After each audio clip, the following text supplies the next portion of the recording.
Welcome back to another video. This is the very first video of our ultimate Norway road trip. Now, I'm not in Norway, I'm not even leaving for another month, but I thought leading up to the actual road trip, we'd make a series of videos explaining some problems that we've got with the van, things that I need to sort out, things that I need to book, modifications I'm making to the van, gear that I'm going to be taking, and get you involved in this, because ultimately I'm going to be making a lot of videos on this road trip to Norway, and it's going to be my first ever solo road trip for this long. Danny won't be coming. She will be flying out to see us on my birthday for probably a week, and then she'll be heading back because our daughter's got her GCSEs. She's going to be busy with that, and she needs that stability. We can't just be gallivanting off while the Ben has her GCSEs. So yeah, it's just going to be me. So I thought I'd take you along for the full thing. But we've got a lot to talk about because the van's got some issues. There's some other bits and bobs that I want to discuss as well. So let's get home and let's discuss what this is all about, what my plans are, and yeah, all of that good stuff. Currently, I do have an issue with the gas, which just does not work. I can't get anything to work at all. The gas bottles are brand new. I've checked the pipe that comes off the gas bottle into the regulator. That's fine. My only hope that it is the regulator. It is currently booked in next week for a few things, which I'll go over in just a second. Ugh. Now, before I start discussing kind of what's happening with the van and all the rest of it, I just want to say a massive thanks to everyone who pre-ordered our Cairngorms and Highlands road trip. It means so much. The pre-orders really help us stock them as we self-publish. It's costly, and yeah, it's kind of scary to have to order so many. So the pre-orders really help us. Thank you very much. And to celebrate the start of spring, since it's March now, I want to do an offer. So if you want to do the best road trip in all of Scotland by a mile, you need to start it in the Cairngorms, which is this one. Once you get to Inverness, switch over to the NC 500 Improved, head up, across the top, back down the west. Once you get to Fort William, hop across onto the ultimate Scottish road trip, get yourself to Skye, get the ferry back to Mallaig, see the best beaches in mainland Scotland, well, including some of these, but you will see all of the best beaches in mainland Scotland, and then come back down that way. Now, you can get all three of these guides, usually 60 quid, 20 quid each. You can get them for 40 quid. So you're getting one of them for free. Whichever one you want to class as free is entirely up to you, but you get 3 guides for 40 quid. Now, there's only 50 codes available, 50 of this code available, should I say. Use the code SPRING25. Once they're gone, they're gone. This offer is only on these 3, and it's only for a short period of time. So get them while you can. But anyway, let's go and talk about this road trip, because it's going to be a big one. It's a bit of a scary one. There's a lot to think about, and there's a lot that could potentially go wrong. We haven't been on a road trip in the van since probably November time, maybe early December, may have been well, yeah, I think was late November, to be honest. Now, what we've done is we've just kind of left it outside, plugged in with the gas, well, the electric heating on, just to keep it above about 10 when it's been freezing. Everything's been fine with it. Obviously, we knew both the gas bottles were empty because we used the last one at the end of our road trip. Have been replaced the gas bottles, and now none of the gas works at all. The gas is coming out the bottle, it's coming through the tube to the regulator, nothing after that. Could be the regulator, I hope it's the regulator, but I don't know what else it could be.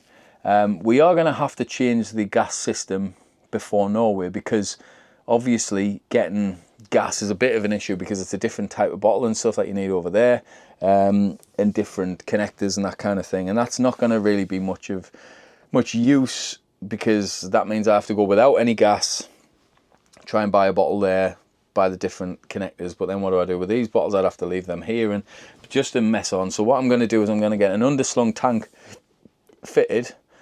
I don't know what size. I need to get in touch. If anyone can recommend a company to install a different, like an underslung gas tank and all of that, that would be great, because I need to get that done before I go. And I noticed that the 6 kilogram Caligas bottles that they put in the van, I can fit 11 kilogram flow gas bottles in without an issue, which is what I actually had in the Grand California. I can fit 2 of them in there, no bother. So I can pretty much double the capacity just there, which is what I've done. I don't know whether they do it for weight, which, I mean, in all fairness, the weight difference isn't much at all. and size, they both fit in fine with the straps around them. It's not an issue. There's still even quite a bit of height and a bit of movement in the side to side if they weren't strapped in properly. So I don't know why they've done that. So I have changed that now. But even with the previous colour gas bottles, one of them does have a bit in, which I've still got. I can't get any gas through at all. So I don't know if it is the regulator or what. I'm not 100% sure. Now, I do also have a few other things that the van is booked in for, because kind of over the period of time where it hasn't been used, we've still had things actually going wrong with it, which is annoying. Now, the first thing is all of the lockers on the outside, any door on the outside that has a key, which is basically all of them for the toilet, and all the lockers all the way around, the gas little compartment and everything, all of the locks are corroding. So then 2 of them, I can't even get the keys in still. They're not frozen, there's no issues with them. I mean, it's March now. I've tried a bit of WD-40 plus the key. I've tried all sorts of stuff, and I cannot get the keys to turn. It's as if they're not going all the way in. And the others, you can see the sort of metal starting to corrode a little bit. I'll see if I can show you. It's not massively visible, but obviously the keys are the issue. So I'll go and see if I can show you what I'm talking about. Now, I'm not sure if you can see kind of what I mean. I'm not sure how visible it is, but all of these lockers, so this one I can't get the key in there.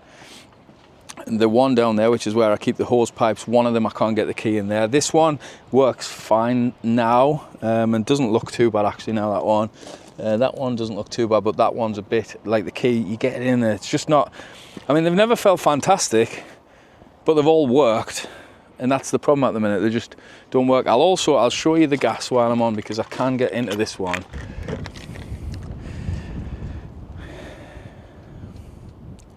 So there we have the 2 floor gas bottles. I've got 11 kilograms each, so that's 22 kilograms of gas, which previously I had 12. So it's a big difference, but it's still not going to be enough for a long road trip up to Norway, which could be cold, might not be. I don't really know what the weather's going to be like, so I need to sort of plan for all eventualities. I have got an issue as well with the light, the rear driver's side light. The whole fixture just, if you touch the back of the van when it's on, it flickers and stuff, and when you're driving it's like a strobe light, so there's obviously a loose connection there. All of these windows let in so much draft, and I don't know if that's normal. The Grand California ones I didn't notice, so maybe it's not. What you might notice here is I've put a magnetic tape on, because I've got some of these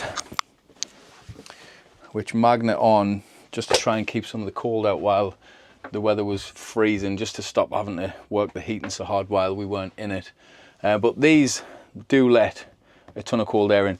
This door might as well be open. There's such a draft coming from this door all the time, so I need that sorting. So this table, if you knock or touch the switch, because this heightens and lowers, then it blows a fuse every single time you touch it. It's a little 10 amp fuse in the fuse box, which just blows. I mean, we don't use the table ever other than sliding it around to maneuver it out the way, but that pops a fuse literally every time. Problems aside with the van, because there's a few and there'll probably be more.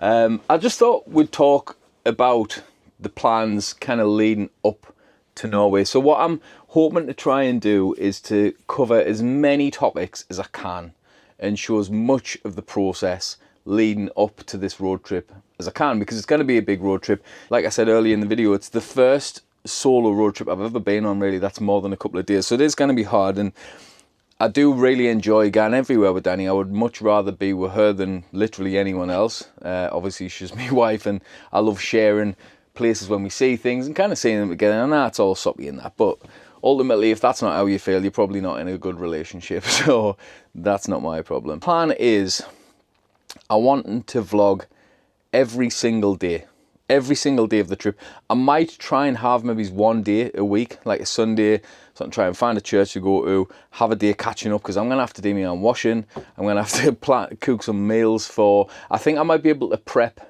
maybe a week to 2 weeks worth of food before I go, so I can have 2 meals a day, and it looks like I'm eating a lot more than 2 meals a day. I'm actually fasting today because it's the start of Lent, and then fasting every Friday for the next 40 days, so that should be fun. Hoping to try and get you to ask any questions, give us any feedback that you might want certain topics covered. For example, I'm planning on making a video on what photography and videography gear, how I'm planning on mounting my camera. I want quite a low effort system since I'm going to have to do a lot of videos. So, I mean, it's going to be, realistically, if I'm there for a month, there's going to be probably over 20 videos potentially, maybe more than that I end up making. So I have to edit them, or at least the first few as a minimum. I'm going to have to shoot and edit probably the same day, and I'm looking to try and upload a minimum of 3 a week. Maybe it's a Monday, Wednesday and Friday. Again, if there's specific days that you would prefer having them uploads on, let us know in the comments. If there's specific topics you want covered, things like the modification, I mean, I'm going to do them ones anyway, but things like how do I plan on, I don't know, say what route, how am I getting to Norway, how much is it costing, what other stuff I'm taking, what clothes I'm going to be taking for the weather or hiking gear or whatever it might be. I don't know. Let us know in the comments what sort of topics you want covering.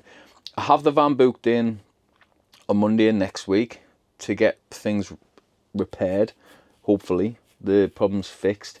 I do also want, like I said, the underslung tank fitting. I think in the meantime I'll be getting some other bits done off Lewis. I may go for a diesel heater as well. I don't know, is it worth it on top of the Aldi heating system that I've already got?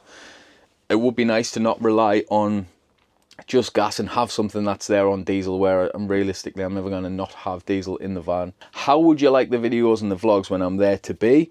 There can't be major high effort really, because I've got so many things to try and do and I'm going to be having to do it all by myself. But would you want a follow-on thing? So it's just, I'm planning on doing a daily vlog, so every day will be its own video, so then you can kind of follow on and maybe bank them up and watch them at the weekend or something like that. That's entirely up to yourselves. I don't know, let us know. Obviously I will be having a week off, probably after 2 weeks, where Danny will come out. I'll not be shooting any videos because we just want to have some time to ourselves, and then I'll probably finish on the last week, sort of heading back down through Norway and then making my way back home. I don't know. Yous are the viewers at the end of the day, so yous lot, let me know what yous want. If you've got any recommendations, you got any tips, you got any things that products you might recommend for certain things, any ideas, let us know. I'm planning, my head's battered at the minute because I'm trying to think of like what kind of little DIY repair stuff might I need, because obviously the van falls apart every time I move it. So what else do I need to potentially help? I'm thinking, do I set up a full-on computer setup on the front table, because I never use it for anything, and obviously repair editing videos on my home setup where I've got a dock and a monitor is so much faster than doing it on a laptop. So could that be a thing? The photography gear I'm taking, I've kind of got me like a kit which I love using, but it's not as adaptable as say my Fuji stuff, so I'm going to possibly take both. There's loads of stuff. Let us know in the comments what you think. But for now, I think that's it for this video. I probably missed loads of stuff that I wanted to talk about, but I'll cover it in a later date. So thanks for watching. Like, comment, subscribe. Thanks so much for all the support and all the concern when we haven't been making videos. You're all proper worried about us, more so than my family are, so thanks for that.